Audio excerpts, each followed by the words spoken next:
Hi എല്ലാവർക്കും നമസ്കാരം കേട്ടോ. ഇന്ന് നമ്മൾ ഓർക്കിഡ് ഫ്ലവറിലൊരു വേണിയാണ് കേട്ടോ ചെയ്യുന്നത്. ഇതിപ്പോൾ നീല കളറുള്ള ഓർക്കിഡാണ്. നമുക്ക് സാധാരണ പർപ്പിൾ കളറാണ് കേട്ടോ ഓർക്കിഡ് ഉണ്ടാവാറ്. നമ്മുടെ കേരളത്തിലെ എല്ലാ ഭാഗത്തേക്കും നമ്മൾ വേണികളൊക്കെ ചെയ്ത് കൊടുക്കുന്നുണ്ട് സാരിക്ക് മാച്ചായിട്ട്.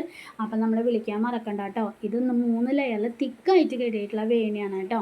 അപ്പം ഇത് മാത്രമല്ല, കുറേ തരം നമ്മുടെ ഇഷ്ടപ്പെടുന്ന എല്ലാ ഫ്ലവറുകൾ വെച്ചിട്ടും നിങ്ങൾ ഫോട്ടോ അയച്ച് തന്നെ ഏത് മോഡൽ വെച്ചിട്ടും ഞാൻ ചെയ്ത് കൊടുക്കുന്നുണ്ട്. കൊറിയർ സർവീസ് DTDC വഴി അയച്ചു കൊടുക്കുന്നുണ്ട്. അപ്പം നമ്മുടെ വീഡിയോ ഇഷ്ടമായി എന്ന് വെച്ചിട്ടുണ്ടെങ്കിൽ, അതായത് ഫ്ലവർ ഇഷ്ടമായി എന്ന് വെച്ചിട്ടുണ്ടെങ്കിൽ ലൈക്ക് ചെയ്യുക, ഷെയർ ചെയ്യുക, നമ്മുടെ ചാനൽ സബ്സ്ക്രൈബ് ചെയ്യുക കേട്ടോ. പിന്നെ നമ്മൾ പിടിച്ച് ഫോട്ടോസൊക്കെ അയച്ചു തരികയാണെങ്കിൽ ഏതൊക്കെയാണ് ഫ്ലവർ വേണ്ടതെന്ന് നമ്മൾ നോക്കി തിരഞ്ഞെടുത്തതിന് ശേഷമാണ് കേട്ടോ നമ്മൾ ചെയ്ത് കൊടുക്കണേ. നമ്മുടെ ബ്യൂട്ടീഷ്യന്മാർക്കൊക്കെ വിളിക്കുക കേട്ടോ. ഏത് ഫ്ലവർ വേണമെങ്കിലും നമ്മൾ സെറ്റ് ചെയ്ത് കൊടുക്കും. നിങ്ങളങ്ങനെ ഫ്ലവർ കിട്ടണില്ല എന്ന് വെച്ചിട്ട് വിഷമിക്കൊന്നും വേണ്ട. നമ്മളെല്ലാ ഫ്ലവറും സെറ്റാക്കി നമ്മൾ കൊടുക്കണുണ്ട് കേട്ടോ.